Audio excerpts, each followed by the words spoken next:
Hey folks, so this work of genius you are currently hearing is what we're working on today.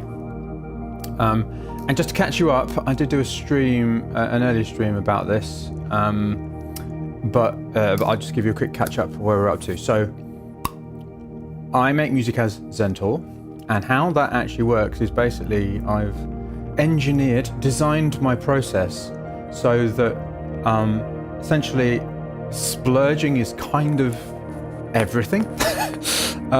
So it's like I make the music live, I stream it live, and then I record in a stereo file, of course. So I have a recording, then I also record the 5 instruments that I use, unaffected, dry, and affected through various different plugins like a few tornadoes and things like that from Sugar Bytes. So I will just show you now. And I'm releasing, so I'm releasing some of these live streams because I'm doing every day. And they're about an hour long, some of them are 2 hours long. In fact, in about a week's time, I'm going to do a 5-hour long one because I'm about to reach 500 subscribers. So, so these are long pieces of music. I like to call it long form music. But out of them are these little tracks that kind of appear because I don't work anything out. It's all improvised. And so out of them, in order to kind of grow the channel and do something that's less of a high bar for people to get involved with, what I need to do is probably create some little singles out of them. And so that's what I'm doing today. I'm taking a section of the end of one of the live streams I did called Feistal Construction, and basically making a track out of it. Okay, so what you just heard is the live version, complete with mistakes, and everything like that. And the parts that I've got going in, I'll show you now. And I don't exclusively work in Logic. I'm just working in Logic today. So here you can see the things that I've recorded in. So there's the DFAM through various different effects. And I won't show you those because I showed them the other day. So with the DFAM, it's mainly sort of compressors and saturation and stuff like that. Then I've got the Mother 32, which is basically a really, really expensive hat. Again, that's going through a tornado and a few other effects to kind of warm it up a bit. Plugins, sort of UAD plugins mainly. Then I've got the subharmonicon, which is again going through a tornado. And various different other UAD usually plugins to warm it up. Live instruments left and right, which is basically just 2 VSTs coming out of that computer. This is when I play live. And it's a piano, it's the Pianotech piano plugin, and an Omnisphere Vangelis-like string. That's all. That's it. So that's all of the sounds that I've got, and that's what I do all of the music with. There's literally, including a hat, five sounds, and everything else is effects. Okay, and the reason I do it like that is because I'm getting so much better, so much quicker, because there's very little that I have to get better at, and even just 5 sounds is a lifetime's work. But I'm not guaranteeing I will always stick to 5 sounds, but for the foreseeable future, I am. I'm making that decision. Okay, and then finally, I have what I call static effects. So the DFAM and the Mother 32 and the subharmonicon are going through performable effects, like a tornado, Sugar Bytes tornado and looperator. But I've also got reverbs and delays, which are like static effects, and I can put anything through them because I've got them all mapped to MIDI controllers. And I'm not using a DAW to do this, but when I'm playing live, I'm using Gig Performer, which is like a live thing. Okay. So what ends up happening, and I've also this is the original mix here. So this is the actual stereo of the, the performance. And then I've got the various different instruments in dry here. And the reason this is long, actually this is long, is because this is the entire performance, whereas this is just the thing we're working on. So that was a bit foolish, but anyway, we don't need to worry about that. So that thing you just heard is basically just two parts. It's just a piano, the subharmonicon through a tornado, and some static effects. That's it. There's nothing else. Okay. And the reason I chose this track to do a production session on is because it's so simple. Because what we're going to be focused on is the next stage of the creative process after idea generation. Okay. And it's going to be easiest to explain this to you with a very, very simple track. Okay. So no, it's not. No, you don't have to catch the last stream. I've just caught you up. Basically, it was the last stream was the first time I've done this kind of thing, and it was very squirrel. I was very kind of all over the place, so you don't have to watch the last stream. And yeah, and if you like this, please consider hitting like. So anyway, on the last stream, I mean, if you heard the music just now, it's essentially what we're looking to do in what I call, the next stage of the creative process. And I'll actually show you in my automatic music machine. It'll probably open the wrong thing. Yeah, that's my Music Your Life thing. So this is Trello, by the way, what I'm showing you here. And this is the wrong board. I'm just showing you. Hang on a minute. Automatic music machine. This is a team thing. Come on, Trello. There we go. All right. So actually, I can put this over here now. So the automatic music machine is basically, these are the the stages of the creative process. I've split the creative process into, well, it's actually 4.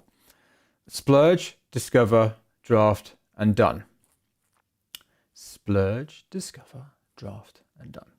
Now, presumably, most people watching this will know about splurging, but if you don't, that's basically idea generation. And the way we do things around here is we just don't focus on quality and we just make a bunch of ideas, as many as possible. Yeah.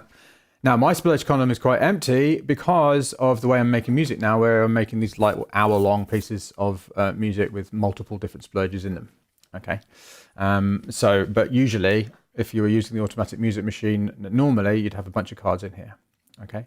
Then the ones that you want to work on, you bookmark with this, and then you put you put them into this sketchbook, and then you decide what you want to work on here. Yeah, and you move them, the ones that you are actually working on, into Discover. Okay. And this automatic music machine system, it's way more complicated. Well, not complicated exactly, but it's there's way more to it than I'm describing here, and it's what I teach in the Leap, and a very simplified version in the Idea Explosion Challenge program. So consider doing them if you haven't. Okay, so and then it goes into draft. The ones that make it go into draft, and anything can go into the sketchbook at any point. It's absolutely fine. The sketchbook is not a bin. We don't delete things. We just put things in the sketchbook, and it's everything. It's things that we don't want to work on. It's things that we do want to work on. It's things that we have worked on. It's things that we think are absolutely terrible. They're all in the sketchbook, because the thing that we take into the creative process is, I do not know if this is any good. Yeah, I do not know if this is any good. I know that sounds like the most ridiculous thing that anyone could possibly say, but it's the most freeing understanding and closest to reality understanding that there is, that I've ever come across. Yeah. It's not about pretending that we know. It's about not knowing and figuring out how we move forward with not knowing. Okay. So anyway, we're working on this stuff in Discovery. So at the moment, this thing is in Discovery. Yeah, Feistel construction. What is it that we're doing in Discovery? How do we avoid multiple rabbit holes, and how do we make the decision-making process way easier? Because essentially, what makes the creative process difficult is that we are having to make decisions in the face of massive uncertainty. Yeah. We don't know if the decision that we make, the thing that we choose is going to be the right thing or a good thing, or we're going to improve it or going to make it worse. And literally in any creative process, there's just thousands upon thousands of decisions, big decisions, small decisions, micro decisions. Yeah. So anything that we can do to reduce that decision load is going to be helpful. Yeah. And just generally in life, one of the, and particularly in the creative process, because in many ways the creative process is like a microcosm of life itself. One of the things that I've learned through my life is what you want to be looking for is higher order decisions that make other decisions either easier or irrelevant. Yeah, making higher order decisions that make other decisions that you're making either easier or irrelevant. It's really, really important. It's like such a massive insight that I've got through my life. And it means, if you ever wondered, how does this guy do so much? What I just said. Yeah. What are the higher order decisions I can make which make other decisions way easier, way quicker, or irrelevant? Yeah.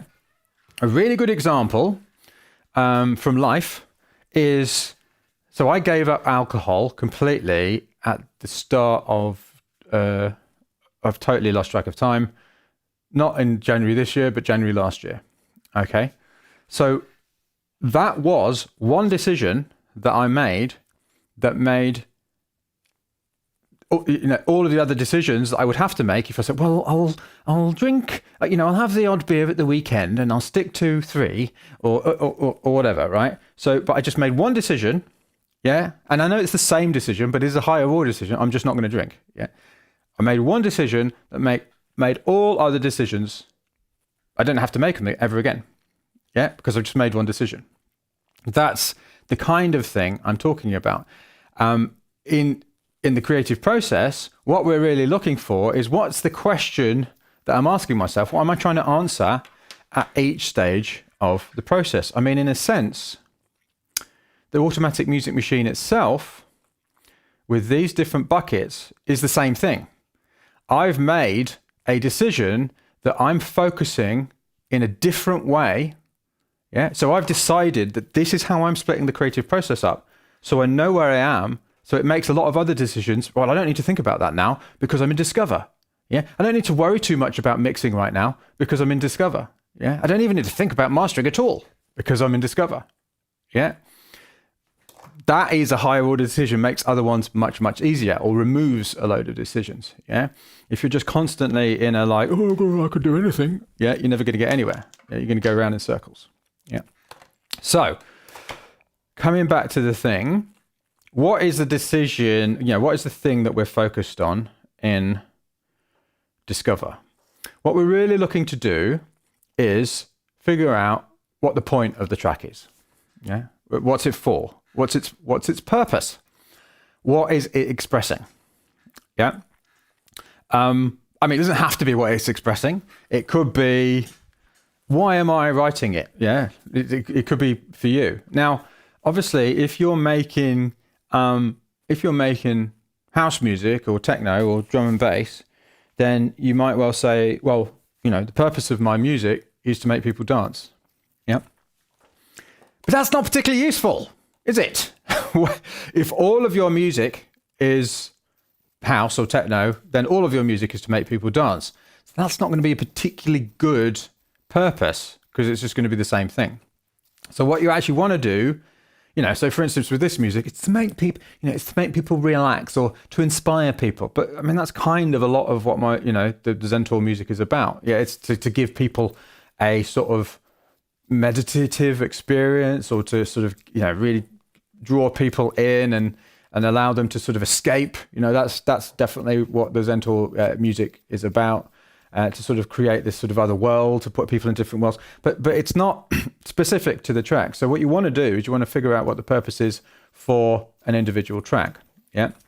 Now, this is a question that always comes. It's like, but when do you decide the purpose? Well, you don't need to have a purpose. I mean, I could go into a Splurge and say, right, I'm going to do a bunch of idea generation, and the purpose is to express fear.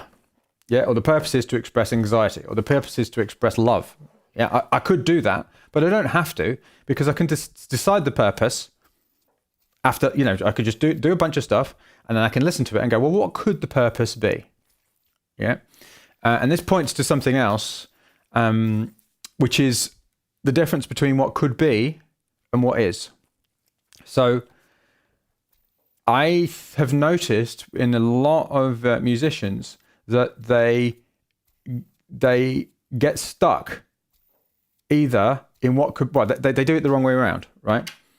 When you're actually making music, you want to be focused really on what is.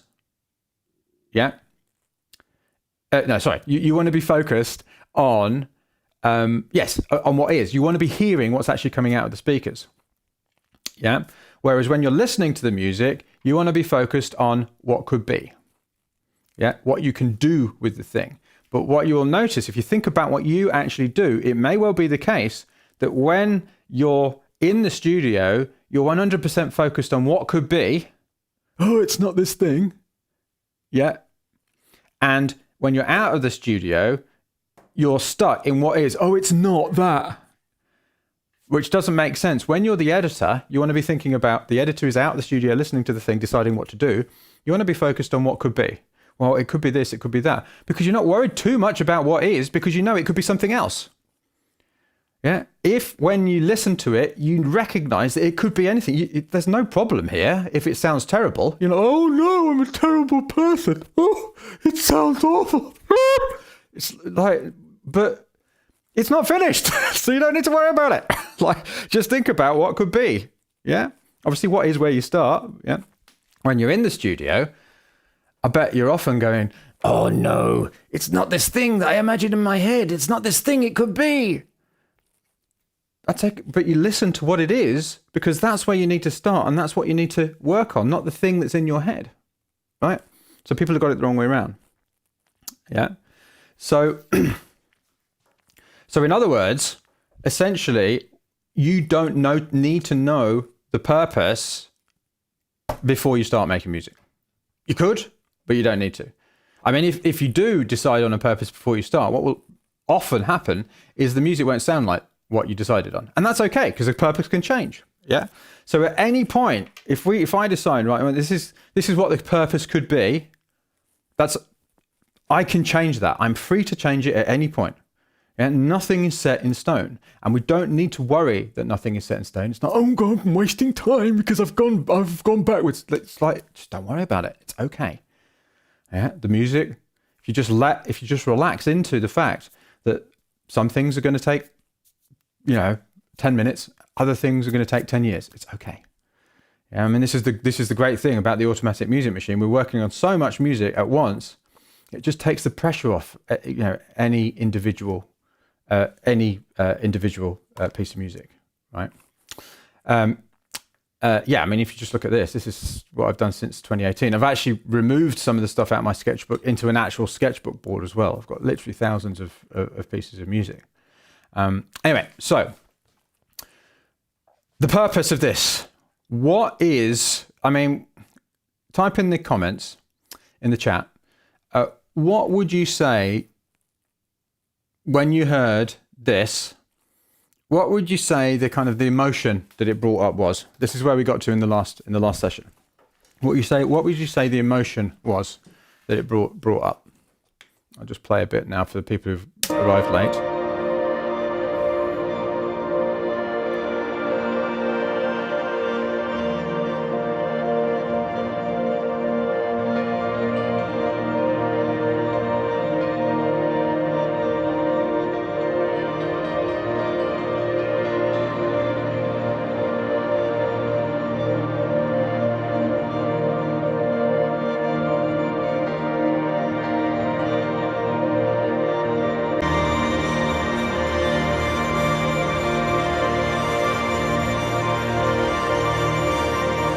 The Clint saying peacefulness, happiness. Pair saying dreamy. Ricardo, bliss.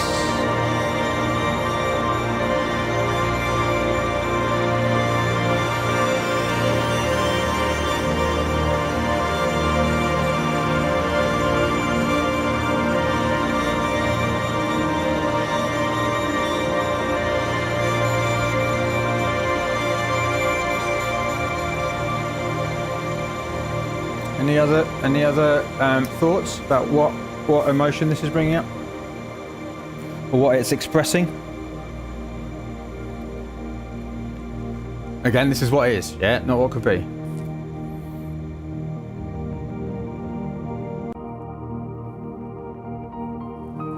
XZCHC says peacefulness, joy.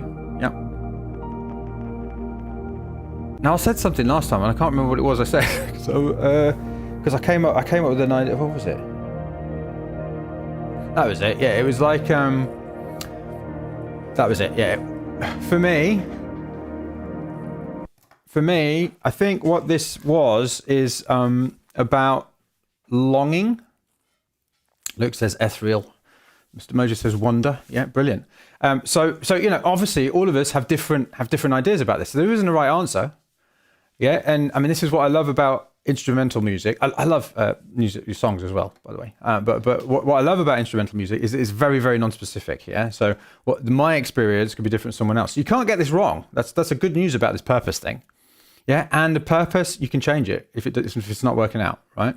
But let's just make this higher order decision, because once we make a higher order decision, this is what this song could be about. Yeah, this is what this track could be about, because then that gives us, it removes a bunch of things that it could be. Yeah, well, I'm not going to, if I'm going to make it about bliss, I'm not going to put in a great screaming like, well, it depends. I suppose if you're into that kind of thing, you could.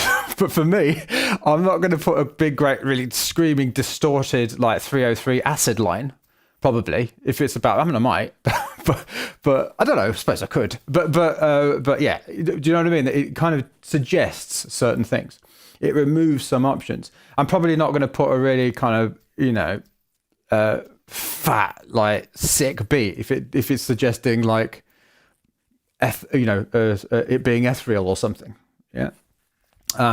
So by making a decision about what this is, what it could be, what the purpose is, we're actually removing a lot of the potential things that we could do. Yeah, it's like a signpost. Okay, so my thought when I was doing this, it was kind of like about longing. It's about a past. But it's kind of a happy longing, right? So it's about a sort of past that is no longer.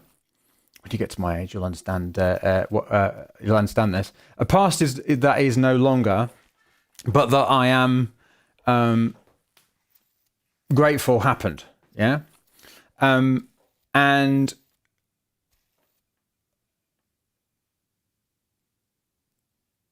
so. That's what it is at the moment. Okay. Now, theoretically, I could just finish this track as is, but we're going to use this track as a kind of model for seeing what you can do with something. Yeah, because I could just mix this as it is. I mean, it's a bit all over the place at the moment. Replay a bit of the piano, get rid of some of the mistakes, mix it as and release it as it is. And I probably will do that, but I'm going to do another version where I can show you how you can kind of develop a very simple idea. Okay. So if at the moment, if what is that it's kind of, for me anyway, expressing a sort of melancholy longing, yeah, but which I'm grateful happened. What I really want to do, so you've got a splurge or you've got an idea, and you think, well, at the moment, what it is that it's expressing this. What you want to do in order to create a piece of music that actually moves people is you want to find another emotion or state, and emotions aren't the only thing you can do, obviously, but let's just talk about emotions. It's a good starting point. That moves somebody from one kind of emotion to another kind of emotion. Yeah, because the reason that music moves people is because literally it moves them from one state to another. Yeah, so it can be like from happiness to sadness, or from peace to anger, or whatever it might be. Yeah, that's why music is moving, because it's like, well, it's not literally moving, it's metaphorically moving people from one state to another. Yeah. So, Mr. Cohn saying, this man basically conditioned me into perceiving procrastination as evil. Actually, I don't think procrastination is evil. I actually think procrastination is a wonderful signpost telling us what to do. If you're procrastinating on something, it probably means it's important.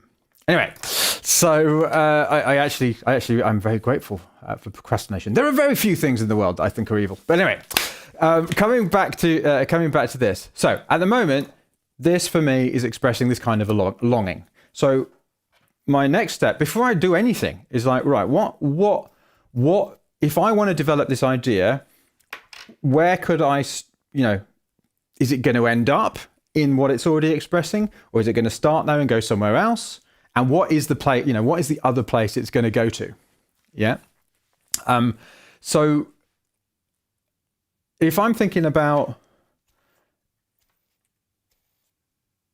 longing for a past that is no more, where it could go to, and it's a bit weird. If you were on the Turbo Track Attack yesterday, it's funny. I seem to have this thing about acceptance at the moment. I don't know what's going on. But anyway, so what it could be is that it starts out that it's like, I'm just thinking of an arc, if you like, of a movement. Yeah. That it starts out where it's like, I'm just remembering this past. Yeah. Just, oh yeah, I remember that. Oh man, that was really good.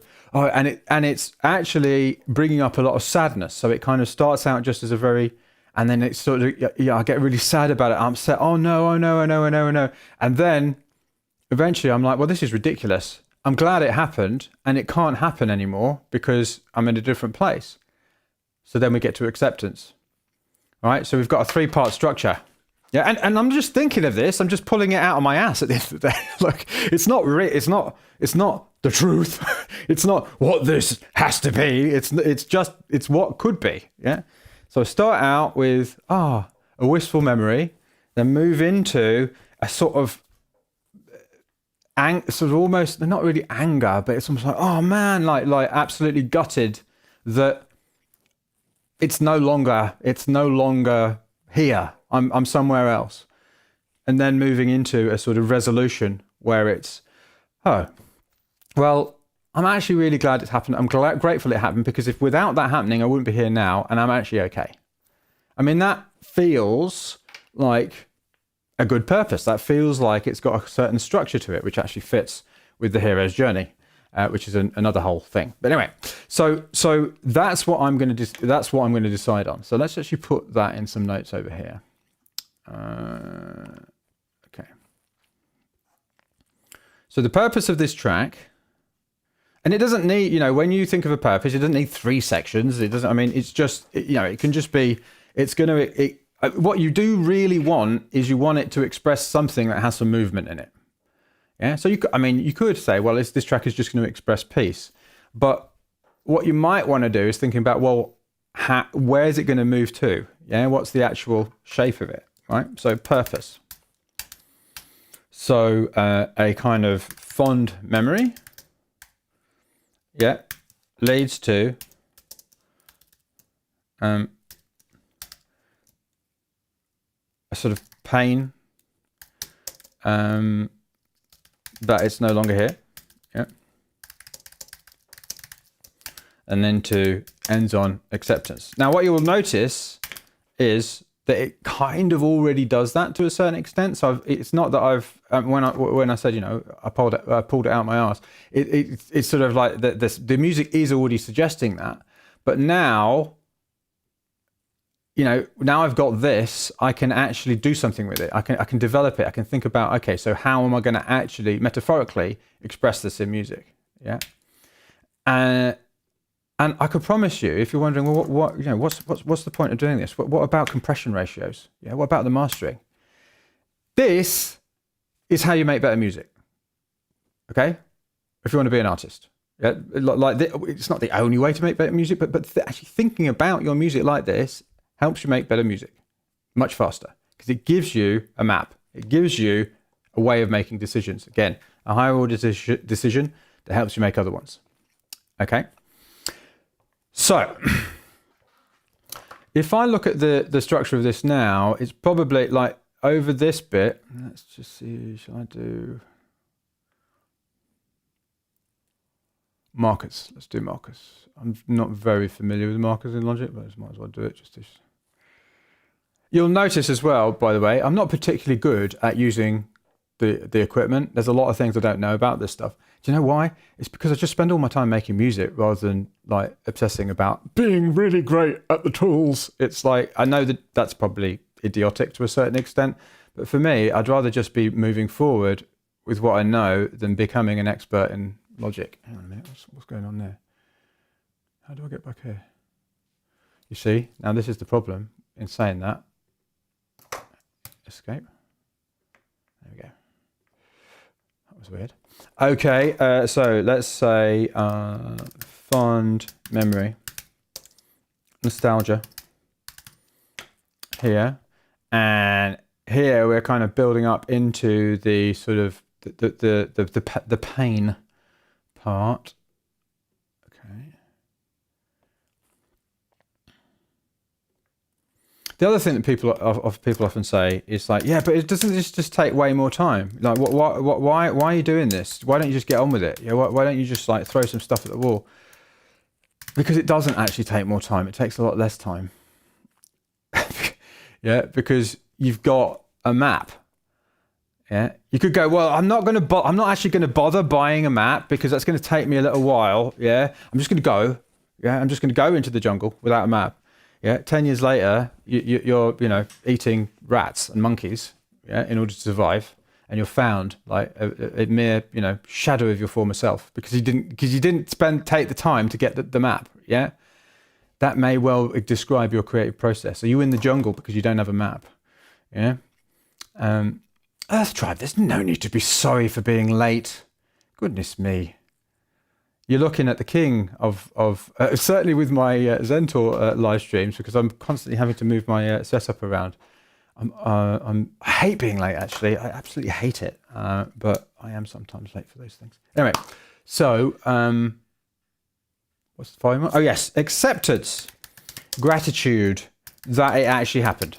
Yeah, better to have loved than lost than never to have loved at all. Yeah, and to a certain extent, this what the way it is at the moment kind of already describes that. So, it's not that I'm kind of totally reinventing the wheel. I'm going with what it already is, and now my job as a music producer, unless something else happens, and remember, I can change the purpose at any point.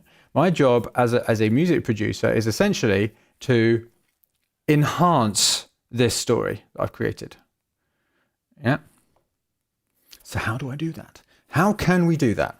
Well, let's break this track down into its very simple constituent parts. It's basically all about the piano. Let's face it, folks. It's all about the piano. And there's just one... Oh, hang on a minute. There's just one melody, really, that I keep repeating over and over again.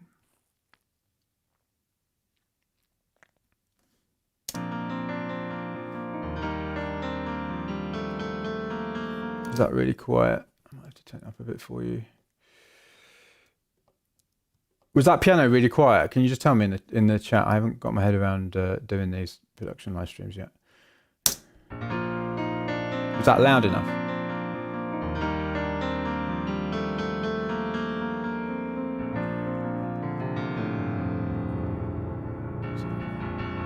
So that is like I'll actually try and play it myself. Okay, it's good. Brilliant. Right, so there we go.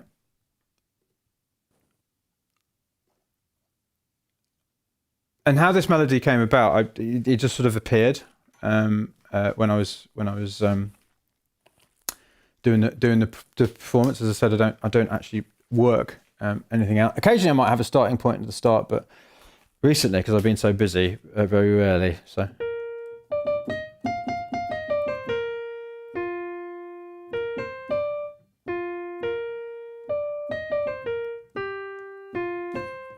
Right, yeah, so.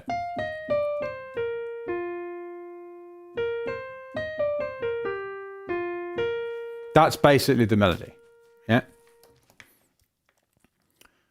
Just to make it clear, I will play it from earlier on.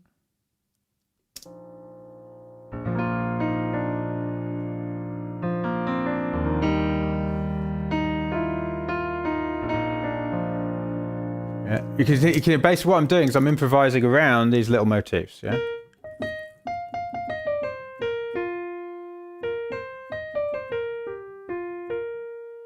Yeah, and...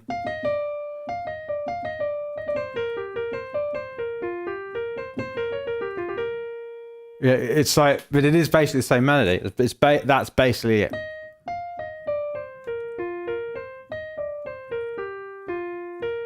Yeah, and each melody, every melody is made up of little motifs. I'm going to go on a little diversion here, a little side route, shall we say, into motifs. Yeah. So any melody is made up of smaller chunks. Yeah.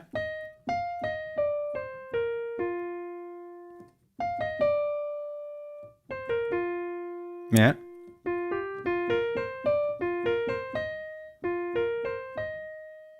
Yeah.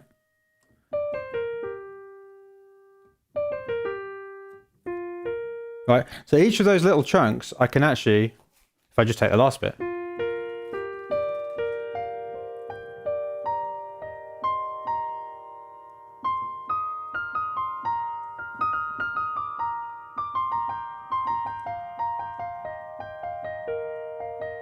That's how you make something sound like it's the same thing but different. Yeah, it's by thinking, well, what is this thing made up of? Yeah, you can do it with anything. You can do it with the beat, you can do it with the bass line, you can do it with the melody. Yeah, it's just, what is this made up of? What's the DNA of this idea? Yeah.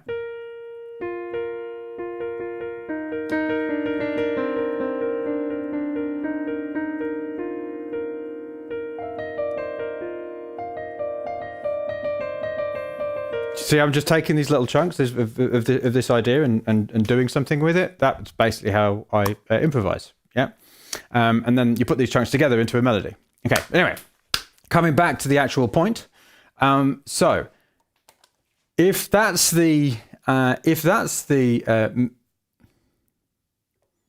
so I've got a question from DJ Drew.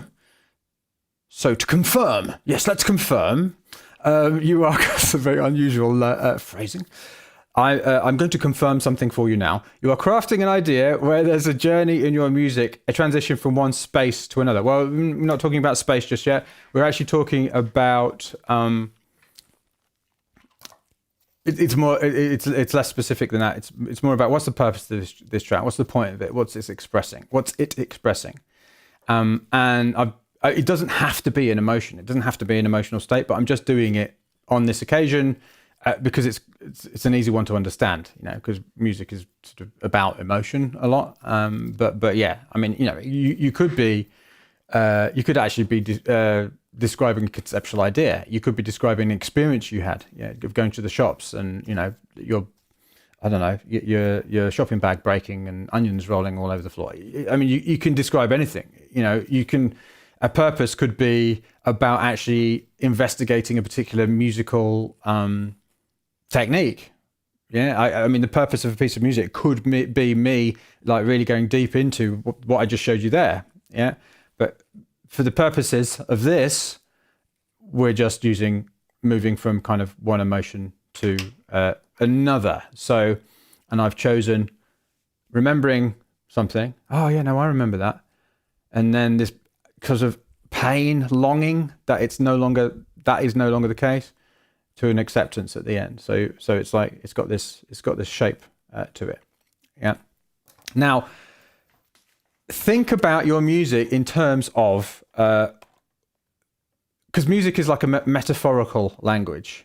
Yeah. In fact, all language is metaphorical, because when I say the word banana, a banana doesn't come out of my mouth, right? But like music is even more metaphorical, because you can't write a shopping list in a piece of music. I've tried; it doesn't work. Okay. I wanted to make a really nice lamb curry, and unfortunately I got the ingredients to clean my toilet and it didn't work at all. So you can't write a shopping list in music. So it's very, very metaphorical, right? So when you're thinking about doing this, it's almost like, well, what could these things mean? Yeah, how could I express this? Yeah, and if you think about it, I mean, this just came to me now. The way that this melody comes into being. Why can't I hear anything? Why can't I hear anything? Have I muted something? No. Hello? Oh, master's down. Oh, I know why. It's all right.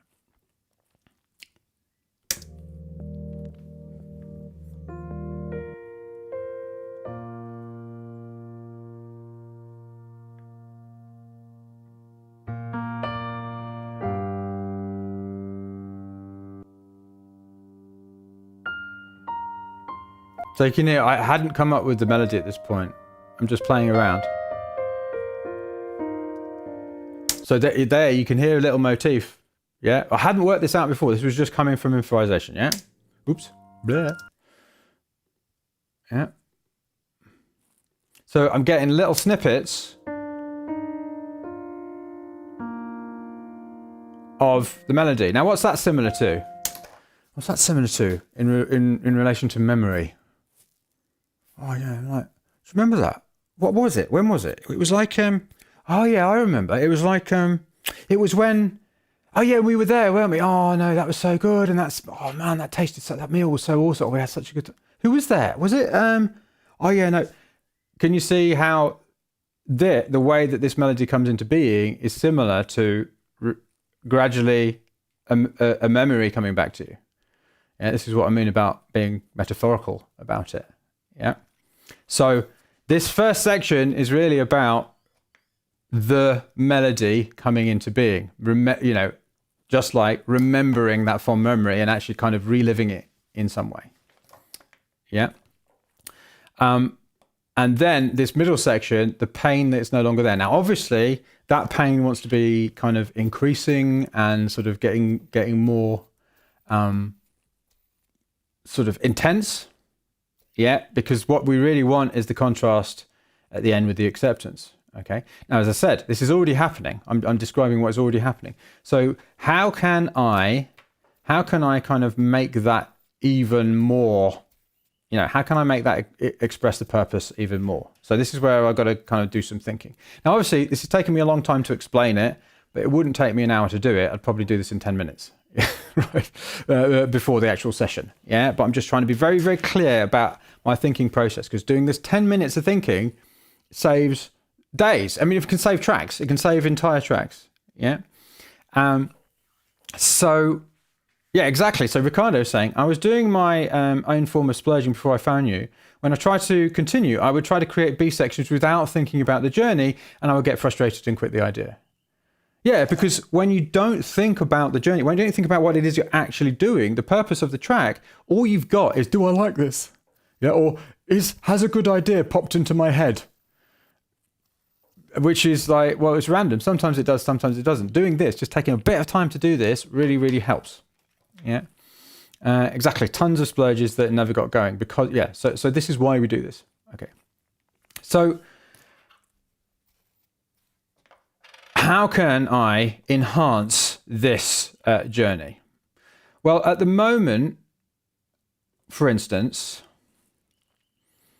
it just repeats the same thing over and over again, and the sort of, I suppose the expression of the pain increasing of the journey comes from solely from the intensity of the kind of improvisation getting more and more intense, and also the filter coming up and the effects coming up. Yeah, the filter coming up on subharmonicon and the effects coming up.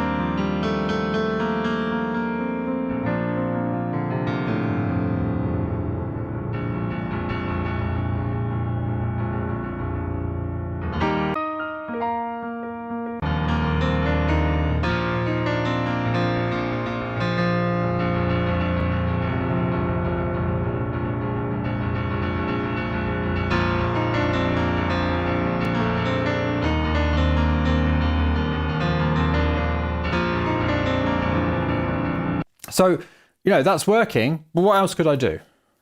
Has anyone got any thoughts? Has anyone got any ideas about what else I could do to really sort of metaphorically describe this pain, this suffering that I'm no longer in this place in my life, which was so, where I had a good time. Can anyone think, does anyone have any ideas? Let's actually make a list. Let's do it into here. What could I add? What could I take away? What could I change?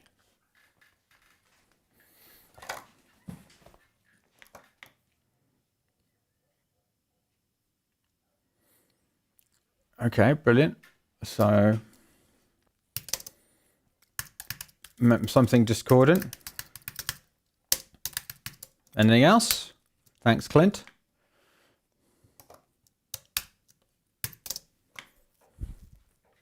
I do some discordant notes just for my mistakes, but I could do it a bit more intentionally. Any other ideas, anyone?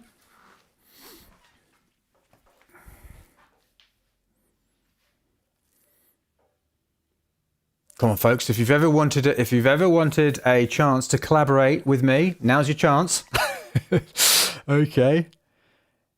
So one thing I would be careful of. Thank you very much, Earth Tribe. And I'm gonna comment on the things you say, and don't worry, because this is all about learning, right? So one of the things I always try and avoid. I know this seems like a small thing, but it's actually quite big. I always avoid words like "it needs." Yeah, because that's too much certainty, right? Because if it needs it and then you can't do it, you end up in a hole. You end up in a psychological hole. So I never say it needs. Yeah, I would say it could have more minor progression. Sorry, I know that's super anal about the words, but honestly, trust me, the way that you say things, yeah. So it could have more minor progression. Brilliant. Okay, so it could have more minor progression. Yeah. It's just something I've learned for many years. You say, "Oh, it needs this," and then you just get obsessed about it because it needs it. And if it doesn't have it, then you're stuffed. Let's be a little bit less sort of and a bit more. There's lots of options, right? Same theme, different sounds. Yeah, right. So maybe a sort of more distorted sound or something. Maybe that 303 screaming 303 I was talking about earlier. Yep. Oh God. There we go.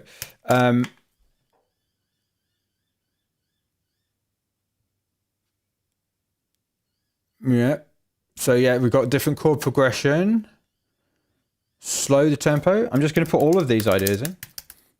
Because again, we're just splurging ideas, right? Choral voices. Ooh. Oh man, I keep on pressing the wrong thing because yeah, okay. Choral voices. Make a beat. Ooh. So what? One of the, these are all good ideas, and hopefully, as you're coming up with these ideas, you're thinking about how they do actually express the greater pain. Yeah. Rather than just thinking of ideas, because if you're just thinking of ideas randomly, then that we're not actually serving the purpose. Yeah. Brilliant. Yes, I do that a lot. The way I speak, but yeah, the way you speak, it's like the way the words that you use, they don't only describe your experience, they create it. Okay. Oh, nice, Ricardo. That's a good suggestion. Hitting the same notes. Oops. Hitting same notes over and over, like hitting a wall.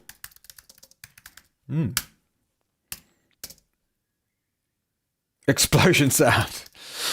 Okay. Again, how does that describe what we're talking about here? So bending pitch down, right? So bending pitch down. So Tangled Tales says a narrow bandpass filter with a slow delay. Okay, so could you tell me, Tangled Tales, how that is describing the purpose? I'm not saying it doesn't. I'm just interested to know how that is described the purpose. So what we're doing at the moment, just in case you've just joined, is increase the pain. Yeah. So Uramas says harmony. Yeah, but what harmony? Okay. So yes, Tangled Tales. If you could let me know how that one is metaphorically describing an increase in pain. I'm not saying it isn't. I just would like to know your thinking behind it.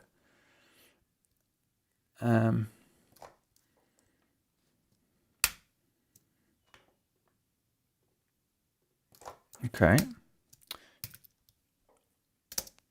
Assets says reverse piano strings like Moby.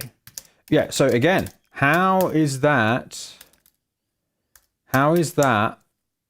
increasing the pain? Oh, Elvis. Oh, sorry, I missed Earth Tribe. Descending strings.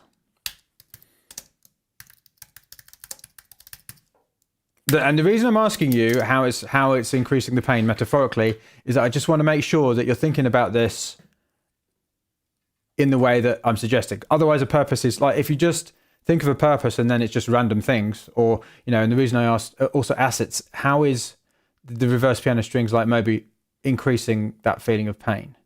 The only reason I ask you that question in this case is because sometimes you'll have a thought because it reminds you of another tune, but that thought may well not serve the purpose. Yeah. So breathing sounds like sobbing.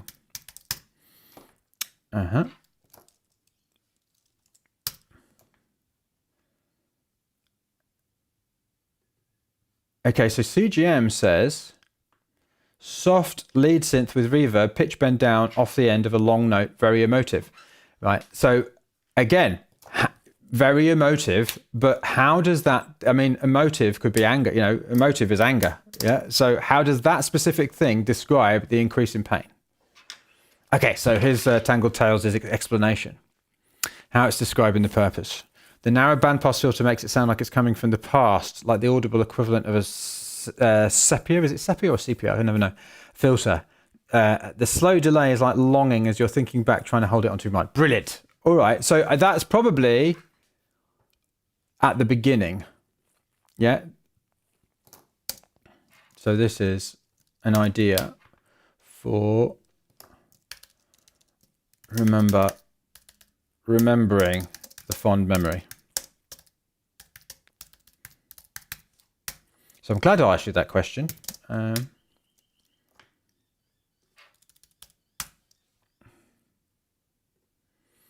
So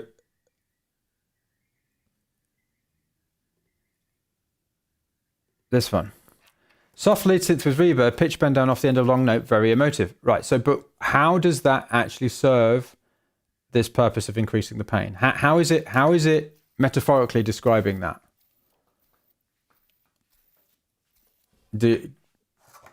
Yeah, because it's like, it's a technique at the moment. I mean, you may well have thought it through, which is fine, but I'm trying to find out whether you've thought it through.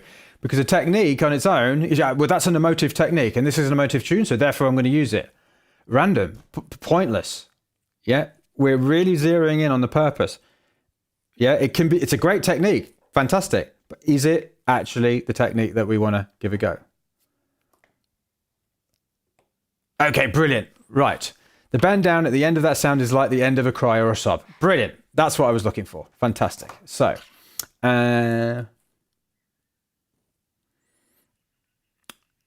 soft lead synth with reverb, pitch, bend down, end of a long note. Okay, brilliant. Earth Tribe with the descending strings. Descending strings pull you emotionally down and really great expressing sorrow, kind of like weeping violin that we all familiar that brings out that sorrow. Okay, so again, the reason I'm asking you the questions about what's the reason that you came up with that idea is that unless you actually have a specific reason, like it's almost like how is this expressing the purpose, then the purpose has no purpose. Yeah, it's just another thing. Yeah. If it's, if you're coming up with things because it reminds you of another track, that's not, again, about the purpose. Okay. So what is interesting here actually is that there's a lot of techniques in here, And that's absolutely fine. There's nothing wrong with that. But there's not so much kind of composition, and that is understandable because there's very little focus on composition in the training space. In terms of sort of the notes, Mozart, the notes. Yeah. So I'm definitely gonna come back to this, but I'm just gonna have a think about on my own. I'm just gonna sort of think out loud. I'm gonna have a think about how I can do it musically with notes. Yeah. So how would I do it on a piano? Yeah. And so this might be a little bit of a music theory-ish lesson. Yeah. Okay. And then I will come back to the techniques. Yeah. When I say the techniques, I'm talking about like production techniques and things like that. Yes, there were people saying harmony and things like that, and discordant notes and everything. So but I'm going to start there because that's where I tend to start. Okay. So let's move over to this one where you might be able to see my hands. Okay. So essentially the chord progression, and by the way, what I'm about to play now is a pro level.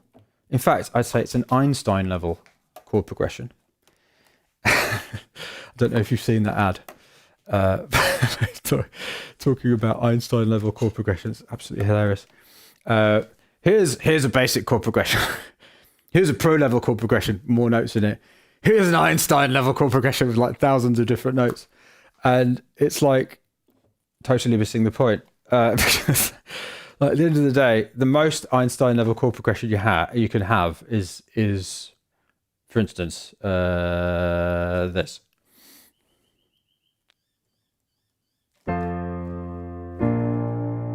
Yeah, that's the most Einstein level chord progression in the history of Western music because it's a 5/1.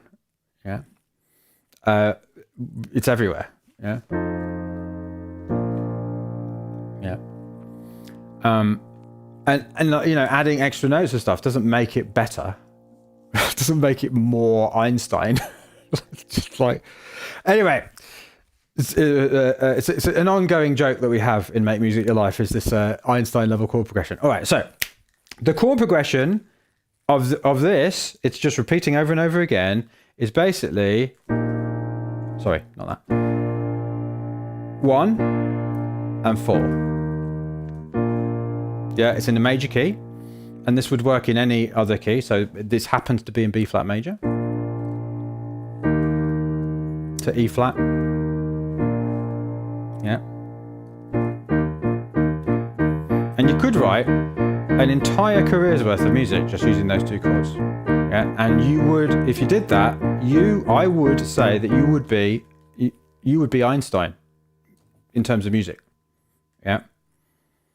This whole thing about like oh, I need a really great chord progression. There's like literally, let's just start with two chords. Let's just start with two chords, yeah. And 1/5 or 1/4 is absolutely fine, yeah. So in B flat,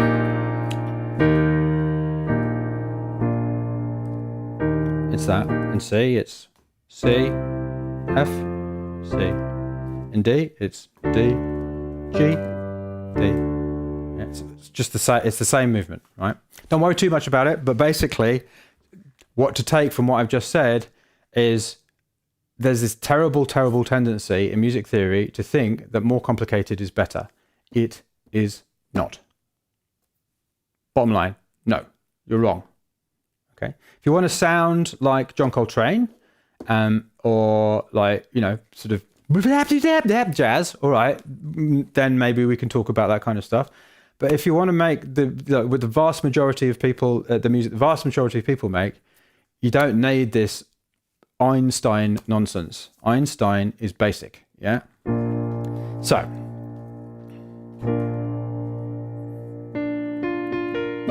good.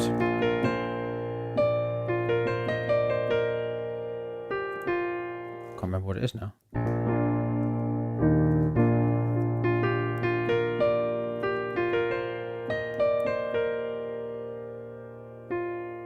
What was it?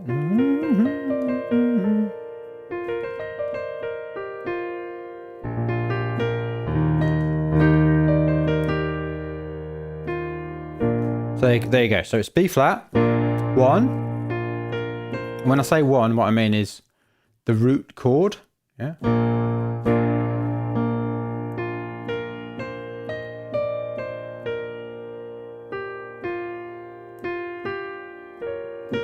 E flat.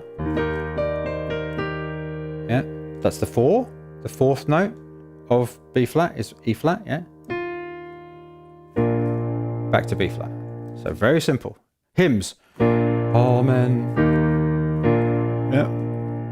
Time honored. Einstein level. Yeah.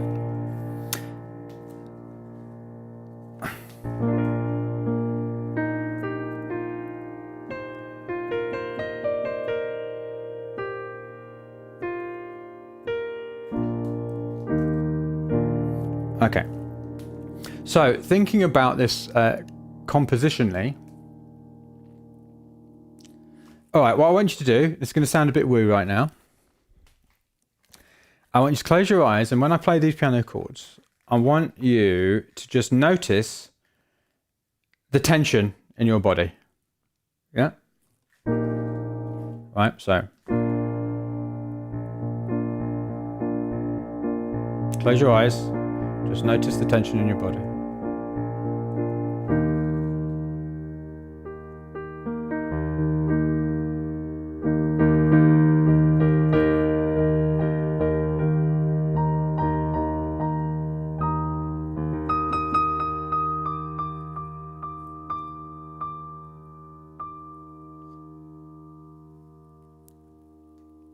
Could you feel it?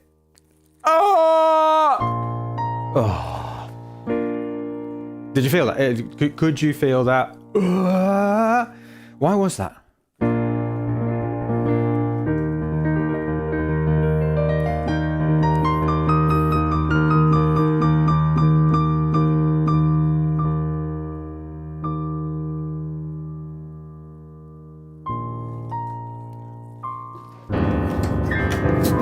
Right. The reason was I stayed on the E flat too long. I didn't go back to the root. Yeah.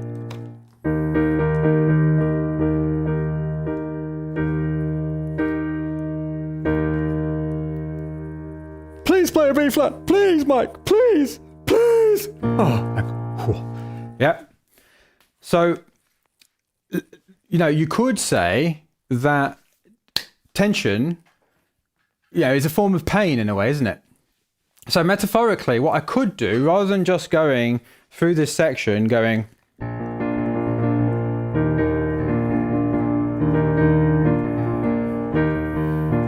as it gets to the end of the build, I could go,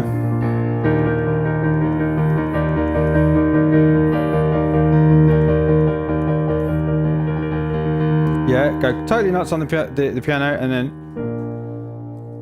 yeah. So how about that? Does that make sense?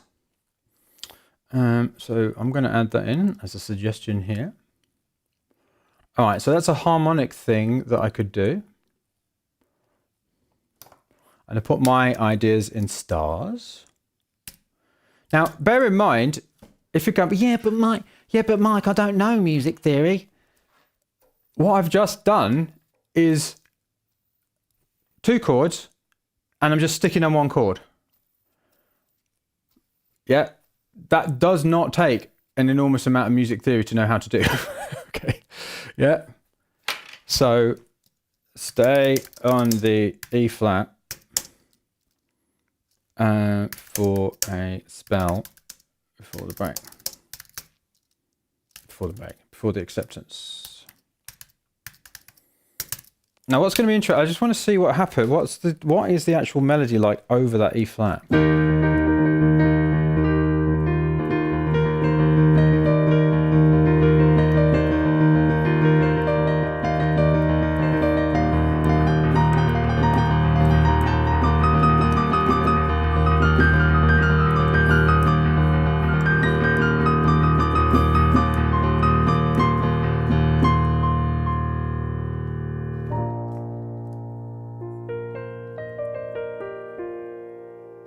I mean, maybe I should just remove all the instruments and just do it as a piano solo. So that actually works really well because what you can do, it's like metaphorically. Again, I'm just God, I've done something weird with the camera. Sorry about that. So metaphorically, and I keep on saying metaphorically. Sounds really pretentious, doesn't it? But in terms of the metaphor, it's like you're getting stuck on the memory, and there was this bit, and I remember that, and the food tasted so good. Oh no, and I wish I was there. Oh no, but then do you know what? It's fine. I'm here now. It's all good. Yeah, it kind of works. Yeah, as the music, the music is kind of metaphorically expressing the thing. Okay, so use the motifs separately. Sorry, repetitively over the flat. Okay.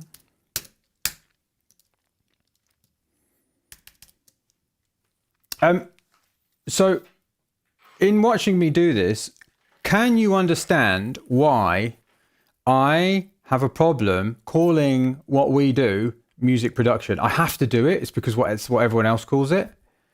But can you see why I'm like, the production is just what enhances the actual thing. And again, you might go, yes, but Mike, I don't play the piano. Yeah, but it's like the level of knowledge about chords that you would need to do exactly what I'm doing right now it would take you like half an hour to know what a B flat major chord is and an E flat major chord is. It would literally, it's very, very, I mean, I could just show you right now. All right, B flat, yeah, is this note here. Hang on a minute, I'll change my camera. This is a B flat major chord. Yep.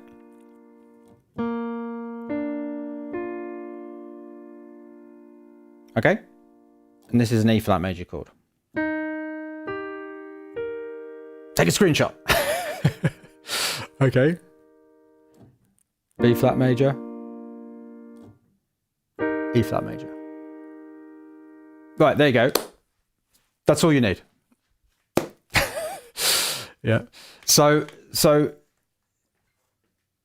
the fact that you maybe don't know as much as someone else who's done, studied music theory music can be very, very, very simple and express an enormous amount. Yeah, exactly. Or just use a push or use a thing. Yeah, it's just like literally there are the tools out there, so you don't need that kind of thing. Yeah, you don't actually need to know how to play these things. Yeah. Okay. Right. So there's that, and I'm just thinking about some other musical things. So I like the idea of the discordant notes. Yeah. So how can we do that? How would I increase the pain?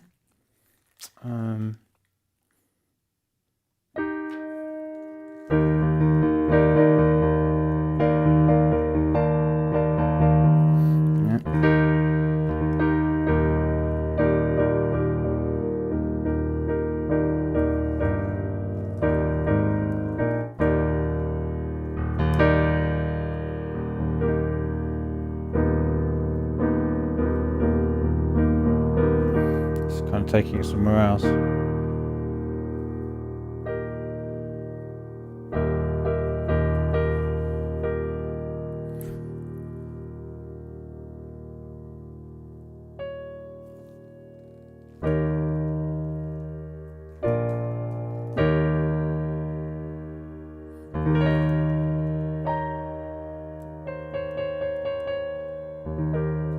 What I'm going to do actually is I'm going to play the thing. And see what might work.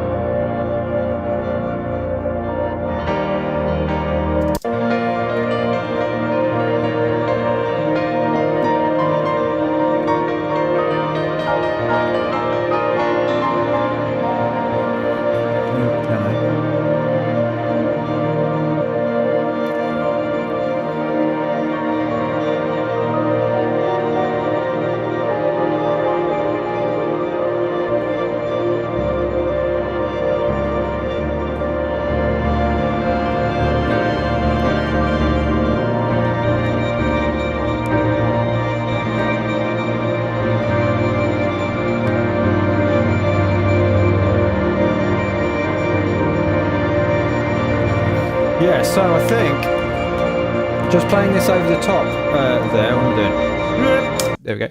Yeah, just playing this over the top. I think that probably playing discordant notes on the piano is just going to sound like mistakes. I mean, I'm already doing it and it just sounds like mistakes. So what might work is actually bringing in a sound. Let's actually do it. Let's see if I can do it right now. I might have the sound, in fact. What's it called?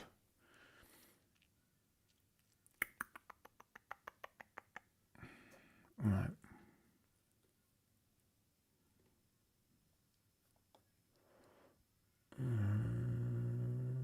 Can't remember where it is. Actually, all meta. Oh. Meta. Or is it meta with a 2 T's maybe? I don't think so. No.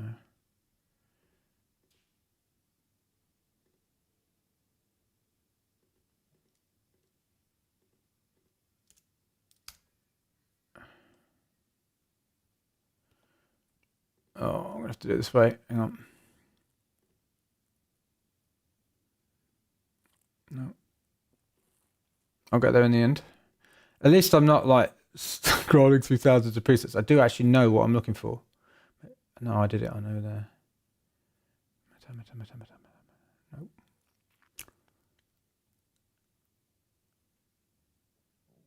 Or is it this? Nope. There's probably a quicker way of doing this. I just don't know where it is. Hang on, maybe in here.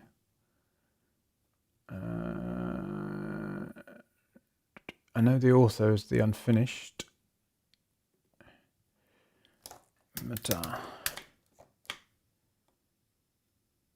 It's weird.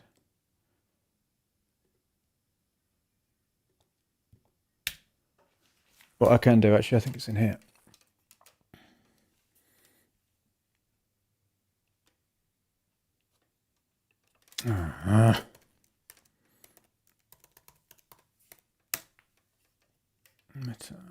So does anyone have any questions about what I've just been sharing with you? Meta. Got a Kaju. Okay, got it. Right.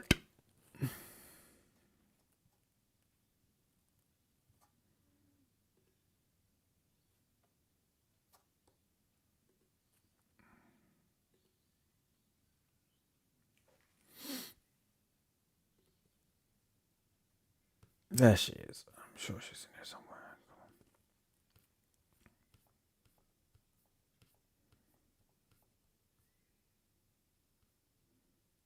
Meta. Got there in the end. Does anyone have any questions?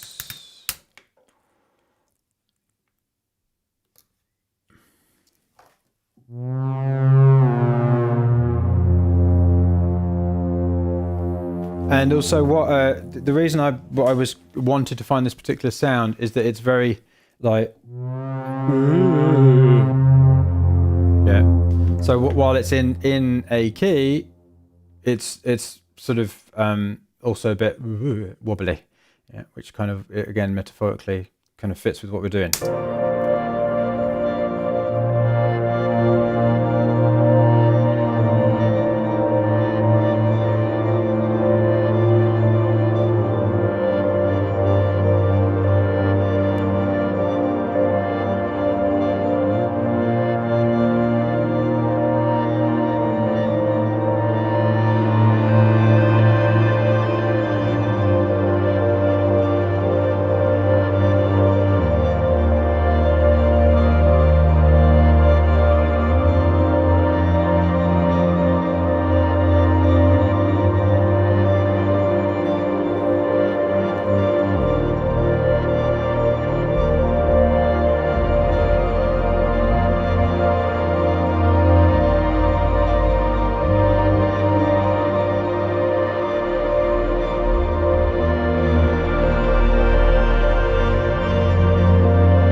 So that kind of thing. I'm just going to capture that. So what I'm doing there, by the way, is I'm not actually playing discordant notes exactly, but I'm playing just to show you. I'm sticking on the. I'm sort of enhancing the fact that it's on E flat. So I'm playing E flat. Right. And how that actually increases the tension is a little bit of music theory again. Okay, so the resolution comes on a B flat. Let's do it on a piano.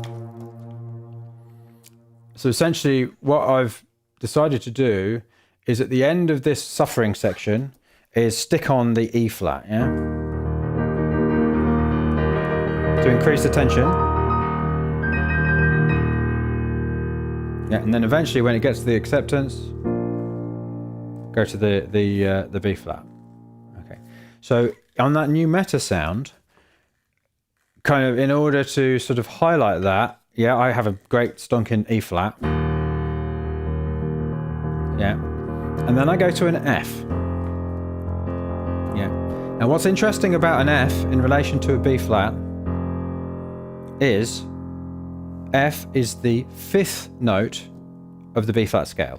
Yeah. So 2, 3, 4, 5. Yeah. And what the fifth note of any scale is a fifth note of any scale wants to resolve even more than the fourth, which is the E flat, yeah? Yeah?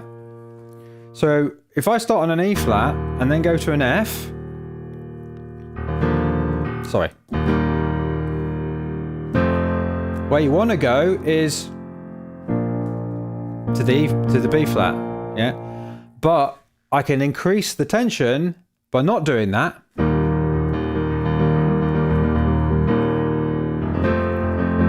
And go, or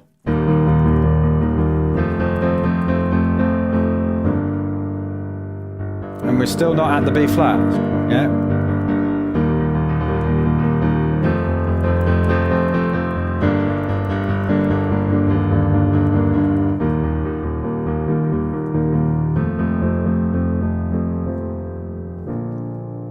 And then we arrive.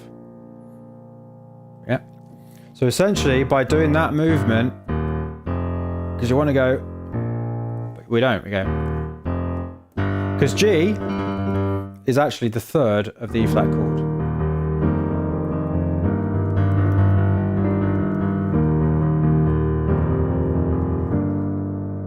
Yeah.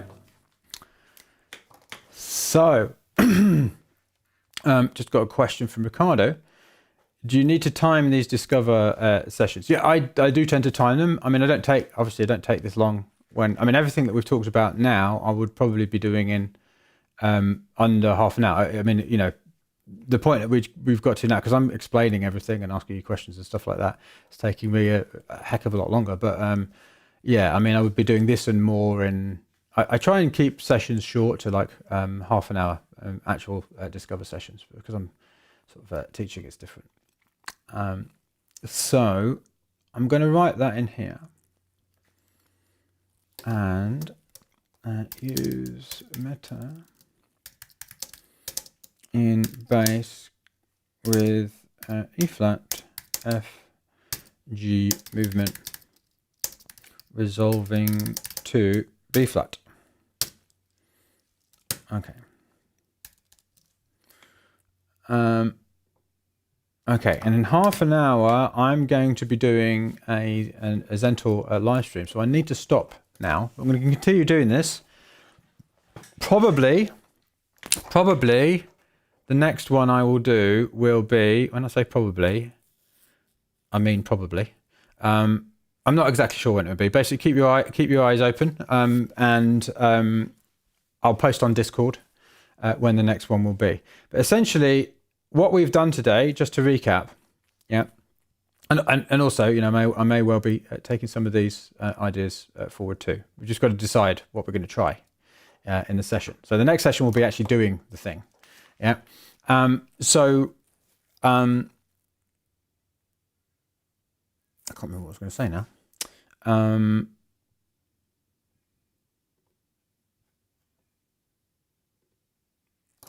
So yeah, I'm doing a Zentor live stream after this.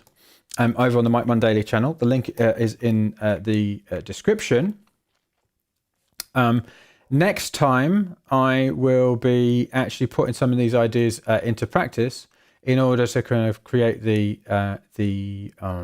journey that we're looking for, and also something else that I think this track needs musically is a bit of light and shade.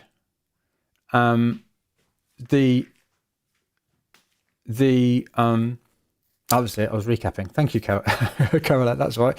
Yeah. So I think because this whole build up here it's just like, and I mean, it's kind of meant to be like that, but it would be nice to be able to maintain the tensity and have a little bit more of a shape around here. So that's something musically I'd like to do as well. Okay. So I'm going to make notes here so I remember.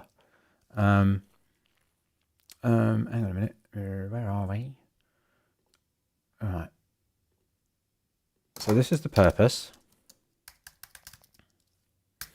So next time,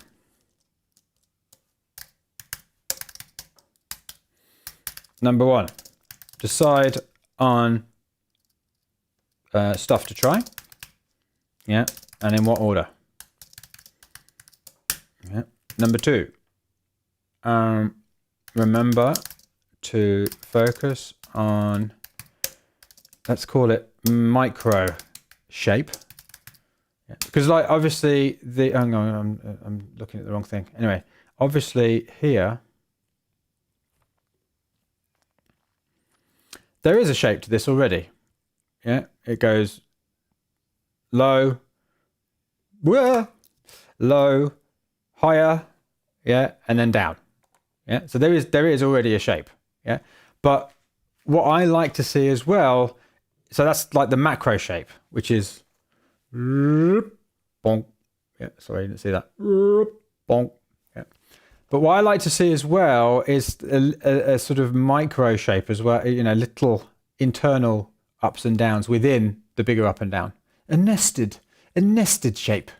A shape within a shape. Yeah, that kind of thing. Yeah.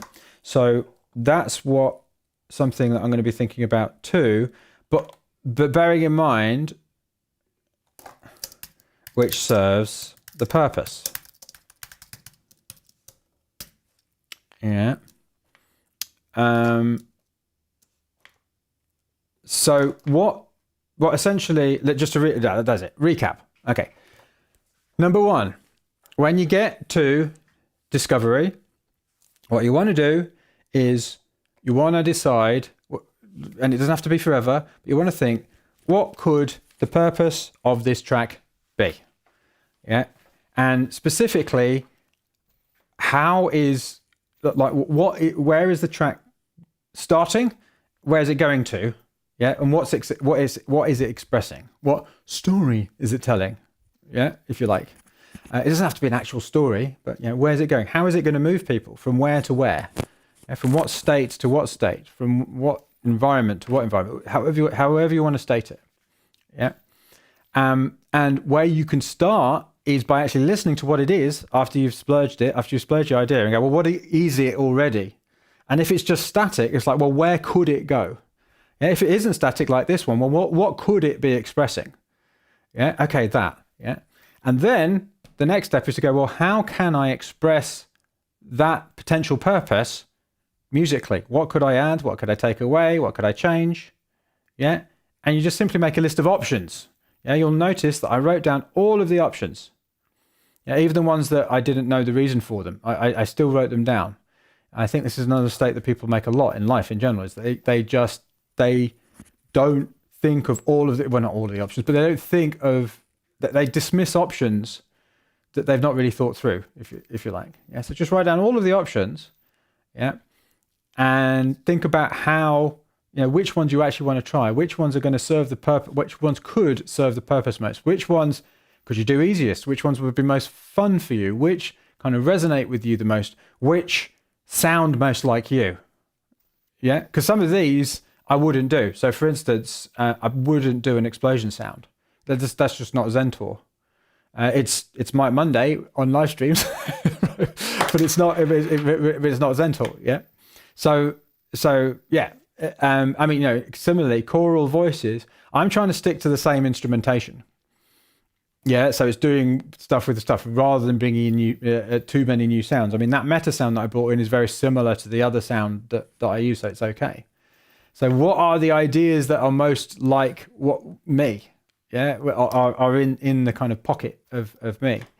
And so that's what we're going to do next time. We're going to decide on the stuff to try and in what order, and we're actually going to do it. And remember, I'm going to remember to focus on the micro shape of it, which serves the person. Colin, who thought of it, says, I can't believe you actually wrote down explosion sound. Why not? It's still an option. Yeah. Train yourself to write down options you will never do, ridiculous ones, because you never know where that might lead. It may well be the case that in the next session, the fact that I wrote down that idea, an explosion sound, may well spark another idea. Again, there are no bad ideas. Yeah, there are only bad people. No, I'm joking. There are no bad ideas. Yeah, that's what we go to it. There are just ideas, and ideas bump into other ideas, and they have idea babies. And often that idea baby can be very beautiful and from very ugly parents, like our children. Anyway, so obviously not my wife Sally, who's the most beautiful woman in the entire world. So anyway, yes, Michael Bay was indeed the master of the explosion sound and the whole explosion in general. Yes. Anyway, it's been absolutely wonderful to hang out. Hopefully you found this helpful. Hopefully I've been a little more focused. We kind of went sideways a bit into a music theory lesson. I got on my soapbox about how music theory, people have got it.